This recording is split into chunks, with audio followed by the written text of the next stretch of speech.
Hello friends, ఎలా ఉన్నారు? బాగున్నారా? నేనైతే చాలా బాగున్నాను. మీరు కూడా చాలా బాగున్నారని అనుకుంటున్నాను. అందరికీ ఎంతో ఉపయోగపడే టమోటాలతో ఒక మంచి రెసిపీతో ఈ వీడియో చేశానండి. మీరందరూ పూర్తి వరకు ఈ వీడియోను చూడండి. నా ఛానల్ని సబ్స్క్రైబ్ చేసుకోండి. టమోటా పౌడరు, అదేవిధంగానే క్రిస్పీగా ఉండే ఎండు టమోటా ముక్కలు, అదేవిధంగానే గ్రేవీ కర్రీల కోసము టమోటా పేస్ట్ని ఏ విధంగా తయారు చేసుకోవాలో ఈ వీడియోలో పూర్తిగా వివరంగా చూపించానండి. ఇయర్కి ఒక్కసారి టమోటాలతో ఈ రెసిపీస్ చేసి పెట్టుకుంటే సంవత్సరం అంతా టమోటాలు కొనుక్కోవాల్సిన అవసరం ఉండదు. వీటిని తయారు చేసుకోవడానికి ముందుగా బాగా ఎర్రగా పండిన గట్టిగా ఉండే టమోటాలను తీసుకోవాలి. మనం తీసుకునే టమోటాల కలర్ను బట్టి మనం తయారు చేసుకునే రెసిపీస్ తయారవుతాయన్నమాట. ఈ టమోటాలన్నిటినీ నీళ్ళల్లో శుభ్రంగా కడిగి పక్కన పెట్టుకోవాలి. హైబ్రిడ్ టమోటాలనైనా తీసుకోవచ్చు. నేను నాటు టమోటాలను తీసుకుంటున్నాను. టమోటాలను కట్ చేయడానికి ప్లేట్ని తీసుకోవాలి. ప్లేటుకు బదులు బోర్డును ఎందుకు తీసుకోకూడదో నేను తర్వాత చెప్తానండి. టమోటాను ఈ విధంగా తొటిమెను కట్ చేయకుండా చిన్న చిన్న ముక్కలుగా సైడ్ నుంచి చిన్నగా వీలైనంత సన్నగా కట్ చేసుకోవాలి. మన వంటింట్లో ఆనియన్ తర్వాత తప్పకుండా ఉండాల్సిన వెజిటబుల్ ఏంటంటే టమోటానే అవుతుంది.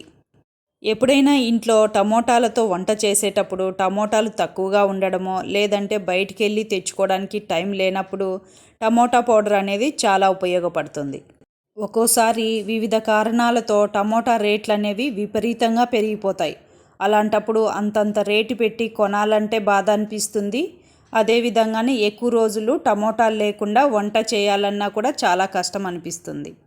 అలాంటి సమయాల్లో టమోటా పౌడరు, టమోటా ఎండు ముక్కలు అనేవి చాలా బాగా ఉపయోగపడతాయి. టమోటాలను ముక్కలుగా కట్ చేసుకునేటప్పుడు ఈ విధంగా జ్యూస్ వస్తుంది కదా, ఈ జ్యూస్ని అంతటిని ఒక బౌల్లోకి సపరేట్గా పక్కకి తీసి పెట్టుకోవాలి. ఇప్పుడు అర్థమైంది అనుకుంటా. చాప్ బోర్డు మీద కాకుండా ఈ విధంగా ప్లేట్లో ఎందుకు టమోటాలను కట్ చేసుకోవాలో. ఇదే విధంగానే మిగిలిన టమోటాలన్నిటినీ కూడాను సన్నగా పొడవుగా కట్ చేసుకోవాలి. కూరల్లో ధనియా పొడి, పసుపు, అదేవిధంగానే కారం పొడి ఏ విధంగా కలుపుకుంటామో అదేవిధంగానే టమోటా పౌడర్ను కూడా కలుపుకోవచ్చు. టమోటాల్లో సి విటమిన్ ఎక్కువగా ఉంటుంది. అదేవిధంగానే టమోటాలను ఎక్కువగా తినడం వలన మనకు క్యాన్సర్ రాకుండా కూడా నివారిస్తుందని డాక్టర్లు చెప్తుంటారు.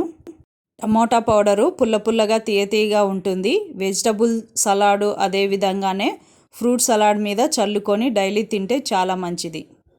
టమోటా జ్యూస్ని మనం సపరేట్గా ఒక బౌల్లోకి తీసుకున్నాం కదా, దానంతా ఈ విధంగా బాగా పిసికేసి ఫిల్టర్ చేసుకోవాలి.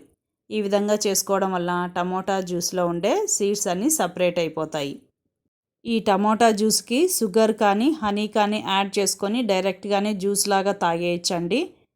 ఫిల్టర్లో సపరేట్ అయినటువంటి టమోటా సీడ్స్ని మనం పాట్లో వేసుకుంటే టమోటా మొక్కలు కూడా వస్తాయి. ఈ టమోటా జ్యూస్ని మనం డైరెక్ట్గా రసం చేసుకోవచ్చు, పప్పులో వేసుకోవచ్చు, అదేవిధంగానే గ్రేవీ కర్రీ, పులుసు కర్రీల్లో కూడా ఎక్కువగా వాడుకోవచ్చు. డైలీ ఎర్లీ మార్నింగ్ కానీ ఈవినింగ్ కానీ అన్నం తినడానికి ముందు కానీ ఈ విధంగా టమోటా జ్యూస్కి క్యారెట్, అదేవిధంగా బీట్రూటు, కొద్దిగా కుకుంబర్ కానీ ఈ విధంగా అన్నీ కలుపుకొని జ్యూస్ చేసుకొని తాగడం వలన మన హెల్త్కి చాలా మంచిది. టమోటా ముక్కల్ని బాగా ఎండ తగిలే చోట ఆరు బయట ఎండబెట్టుకోవాలి. నేను ఇవి 3 రోజుల క్రితం పెట్టినవి ఈ విధంగా బాగా క్రిస్పీగా అయ్యాయి. ఒక 4 to 5 days ఇలా ఎండలో ఎండబెట్టుకుంటే సరిపోతుంది. నేను వీటిని 1 week బ్యాక్ చేసుకుని పెట్టుకున్నానండి. చూడండి, ఇలా డబ్బాలో పెట్టుకొని వేసుకున్నాను. చాలా అంటే చాలా క్రిస్పీగా వచ్చాయి. టమోటా ముక్కలకు సాల్ట్ కానీ పసుపు కానీ ఏవి రాయకుండానే ఈ విధంగా ఎండబెట్టుకొని సంవత్సరం పాటు నిల్వ ఉంచుకోవచ్చు అండి. వీటిని మనం ఎన్ని రకాలుగా కావాలనుకుంటే అన్ని రకాలుగాను వాడుకోవచ్చు. టమోటా పౌడర్ని నేను ఇంట్లోనే మిక్సీలో వేసుకొని తయారు చేసుకుంటాను. టమోటా ముక్కల్ని ఎండలో బాగా ఎండబెట్టుకోవడం వలన మిక్సీలోనే చాలా ఈజీగా టమోటా పౌడర్ అనేది తయారైపోతుంది.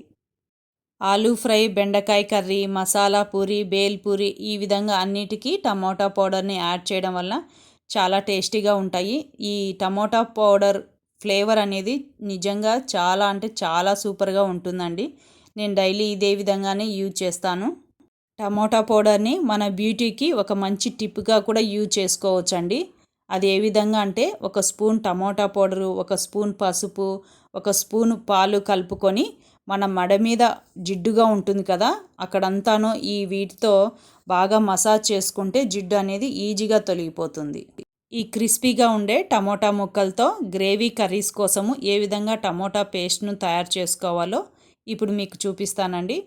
ఒక బౌల్లో నీళ్ళను బాగా మరిగించుకొని వేరొక బౌల్లో టమోటా ముక్కల పైన ఈ విధంగా వేసుకొని ఒక 10 మినిట్స్ వరకు నానబెట్టుకోవాలి. 10 మినిట్స్ తర్వాత చూడండి టమోటా ముక్కలన్నీ ఏ విధంగా స్మూత్గా మారిపోయాయో. మామూలుగా టమోటాలను ఉడకబెట్టుకుంటే ఏ విధంగా మారిపోతాయో అదే విధంగానే వస్తాయండి. వీటిని డైరెక్ట్గా ఇదే విధంగానే కర్రీలో వాడుకోవచ్చు, లేదంటే ఈ విధంగా మిక్సీలో వేసుకొని గ్రేవీ లాగా కూడా వాడుకోవచ్చు. ఈ వాటర్ని కూడా కర్రీలో కానీ ఈ విధంగా స్మాష్ చేసుకోవడానికి మిక్సీలో వేసుకునే వాటర్కి బదులు ఈ వాటర్ని కూడా అదే విధంగా యూజ్ చేయొచ్చు.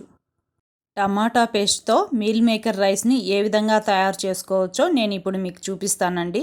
సింపుల్గా ఆయిల్లో మసాలా దినుసులన్నీ వేసుకొని పచ్చిమిర్చి అదేవిధంగాని కొత్తిమీర, పుదీనా, నేను మెంతాకు కూడా యాడ్ చేసుకున్నానండి.